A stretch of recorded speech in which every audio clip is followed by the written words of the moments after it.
So joining us today on Breaking News on Term Limits is former Congressman Rod Blum. We're so happy to have him joining us today. Good afternoon, Congressman. Thank you for Good joining. afternoon, Holly. Good to be Yeah, here. great. And I just wanted to find out from you, you are our Iowa state chair. I wanted to see why it's so important to you to pass term limits. Do you have all day? Lot of reasons.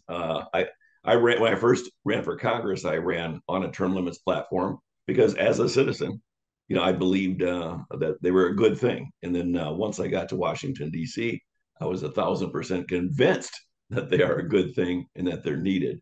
Uh, First of all, some people say when I bring up term limits, they say, "Hey, we have elections." And it's like, well, if we look at, I'll speak for the House of Representatives. I was in the House. There's 435 members, Holly, of the House. And I'd ask people, how many of those races do you think every 2 years are competitive, are even competitive?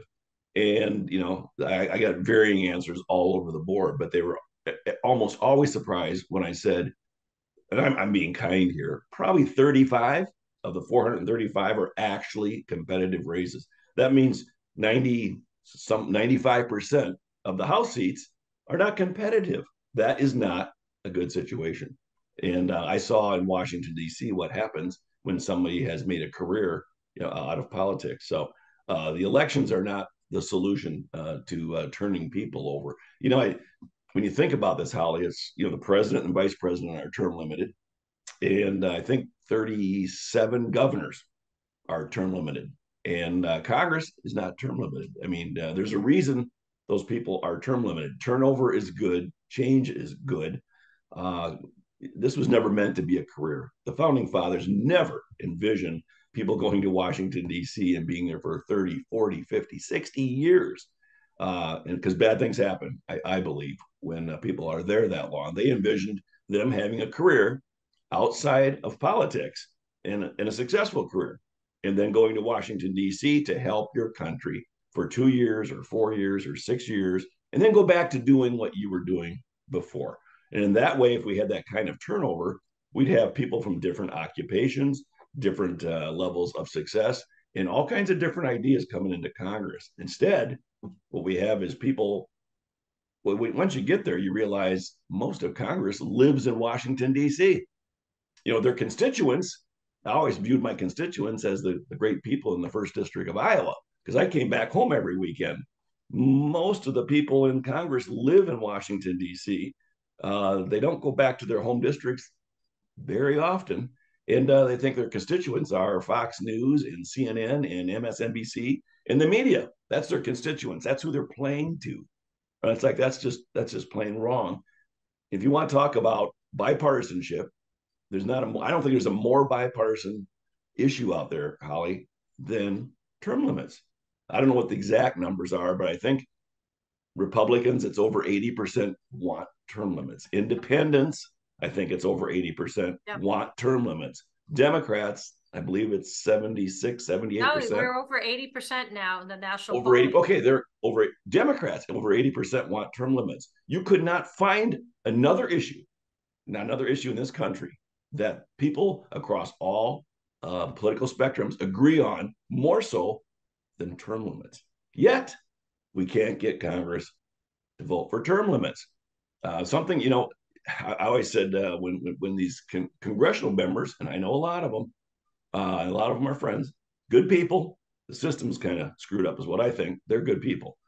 They go back to their districts and they tell their voters in a rally, they say, "I'm for term limits." They usually get a standing ovation. That's great. And then they get in the plane and they go to Washington, D.C. on Tuesday.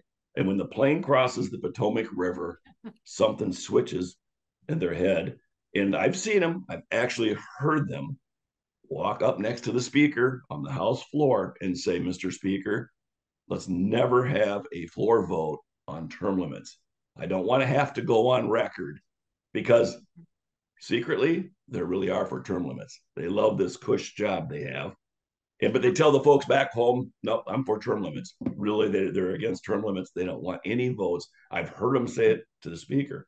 Ron DeSantis and I sponsored many term limit bills when we were in the House together. And I always ask people, you know how many of those got a vote on the House floor? When 80% of constituents want term limits, zero, none got a House vote. We couldn't get a vote on the House floor on term limits. And I guess it's like the old saying, Holly, how are turkeys going to vote for or against Thanksgiving? How do you think they'll vote?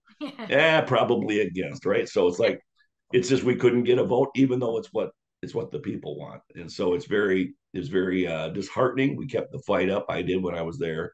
Ron DeSantis did. Many people in the House did, but they're needed. I mean, money, Holly. I couldn't believe the money. I always termed it like this: sloshing around, billions sloshing around in Washington D.C.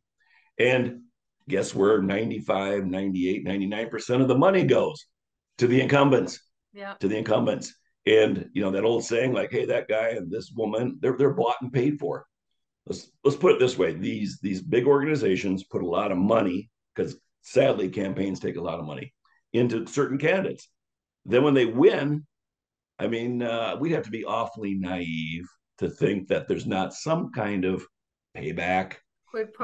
I'm just, yeah. I may have, like I say, I may have been in Congress, but I'm not totally insane. Of course, there's payback.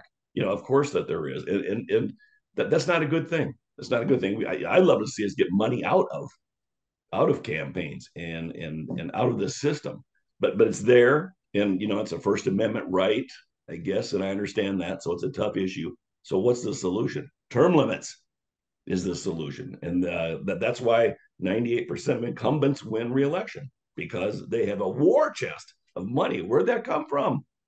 You like to say, like, oh, 95% of it came from my district, came from donations under $50. Well, the truth of the matter is, comes from a lot of lobbyists down in K Street, and they're expecting something in return for it. So we need to clean up the system.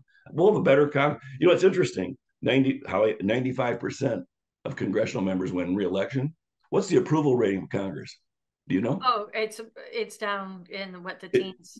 yeah, yeah. It's okay. It's Yeah, and it's been there. It's been there for a long time. 20% under. Yep, 95% are reelected. There's something fundamentally wrong with that huge system. disconnect there. Huge Disconnect. Yeah. I agree. So I mean, once again, it's not meant to be a career. It is not meant to be a career. So many people I met in Washington, D.C. had been there 10, 20, 30, 40 years. And like I said, lived there. I will not reveal the name. The person is a friend of mine, and the person's a Republican. Said to me once, Rod, I could not, listen to this, I could not go back to my district for the entire 2-year congressional term, not go back to my district, and I'd win by 20 points. wow. I'd win by 20 points. Never go back there. And he's correct. I'm sure he would, because he's so good. No, it's just the power of the incumbency. Yeah. And that's not good. You cannot lose touch with your constituents, the people that sent you there. And I saw it every day in DC, where my colleagues, so many of them had lost touch with the common ordinary folks, that voted them in and put them there in the first place. And they're concerned with being on Fox News or being on MSNBC. They're concerned with where's the next black tie dinner. Yeah. And it's like that's not good. We need turnover. We need fresh blood. I say sunshine's the best disinfectant. We need some sunshine in Congress. The way we get it is through term limits. I agree. So how do people in Iowa feel about the issue of term limits? You're on the ground there. You're always, you always went back to your district. Are they as passionate as you are on this issue? I don't know if Iowans are as passionate as I am about this district. The majority of Iowans are for term limits. I don't know if it's an 80%. Iowans historically seem to like their incumbents, and but even given that, I'm sure it's over 50% of Iowans want term limits, and it's 80% nationally. And it's a bipartisan issue. And I just don't see Congress doing this to themselves ever. Why Well, would they, I guess? well, that's why we're working to bypass Congress on this, and that's the way to get it done. If they won't do it, then we're going to have to do it state by state. And I want to thank you for your efforts in Iowa and being our state chair, and your leadership. I know we're going to, make a lot of progress in Iowa and have it be added to one of our states supporting it. Well, I'm happy to, because it's an issue I ran on. It's an issue I believe. It's an issue that's needed. And in a minor detail, Holly, it's an issue that 80% of voters, want.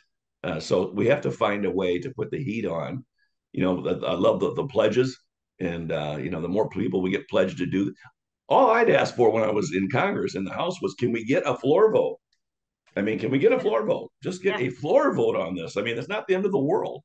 But then some. Then everybody's got to go on record who tells their constituents that they're 4 term limits. They better vote 4 term limits on the floor, and that's what they're afraid of. That is what they're afraid of. And gosh, I hope we can get. I hope we can get at least a vote on the House floor for term limits and or a convention of the states. Yeah, I agree with you. So, hey, Congressman Blum, I want to thank you for joining us today. Really appreciate you taking your time and your thoughts, especially your inside knowledge on this. It was terrific. Thank you for being part of breaking news today. Oh, and thanks for what you do, Holly. Much Thank appreciated. you. All the best. All right. Thank you.